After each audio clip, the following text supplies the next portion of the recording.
My attachment with the animals is they're here to provide for me, so I've got to provide for them. We do checks in the morning, we do checks in the evening. We process our own animals, so our hands actually touch these animals. I'm not gonna lie to you, that day that we process, that very first one that you dispatch, it pulls at your heart a little bit. I think you need that because that's your interaction, that's your touch with life.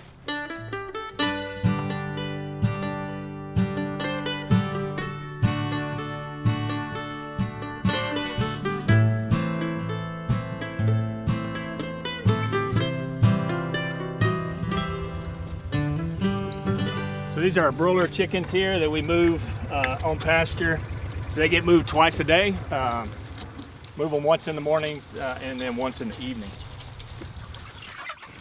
This adventure, as I call it, kind of started probably 2005 when I was in Okinawa, Japan. I served in the Marine Corps.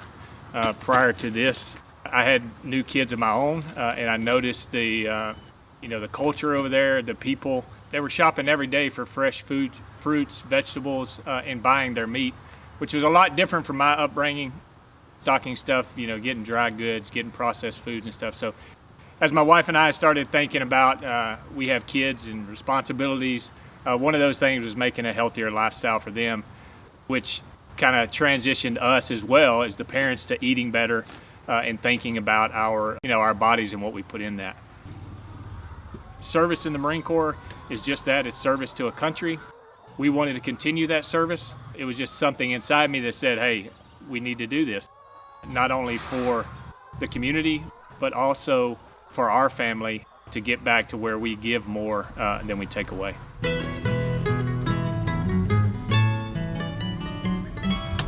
So everybody's tame except for the bull. He's tame too, just kind of keep your distance. So these are our Piney Woods cattle. European explorers brought them over for sustenance. Some of them got loose, some of them were taken in. Native Americans used them for meat. But when, industrial cattle, the commercial breeds came about, a lot of them went away from this and went to those commercial breeds. We use them for multiple reasons. Their impact on our soils, which are wet, is not as bad as your larger commercial breeds. They're adapted to this environment, so it makes it easy to manage these guys without vaccinations, without wormings, without any type of fly control. So we're moving them about every 2 days. They were there 2 days ago in the paddock to our left. They've been here for right at 2 days. So tomorrow before market, I'll move them over here to this paddock here, which you can see has a lot of bahia grass that's came up, nice and thick and lush. So we still have grass, even on a small plot like this, where you can drive down the road to cattle farmers that don't have grass right now and they're already feeding hay. Really, our cattle herd is not too much for the property, but we also move it so much that it keeps up and we're protecting the soil so it's not drying out and killing it.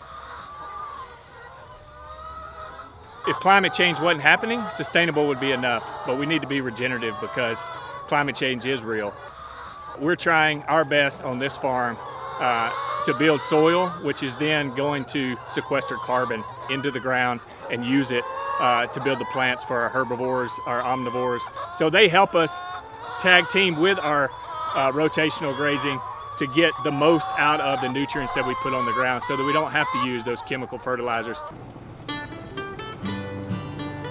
To the Supper Club, thanks for coming out and seeing the farm. I hope you've enjoyed what you've been able to see. The pork belly comes from our Berkshire hogs, which are raised on pasture, raised in the woods. It hasn't had any antibiotics. It hasn't had any hormones. Our tie to the livestock is we are the shepherd, making sure they're getting water, they're getting the nutrients they need, and that's our job, and the goal is to keep them healthy. So there should be no question that animal was humanely raised.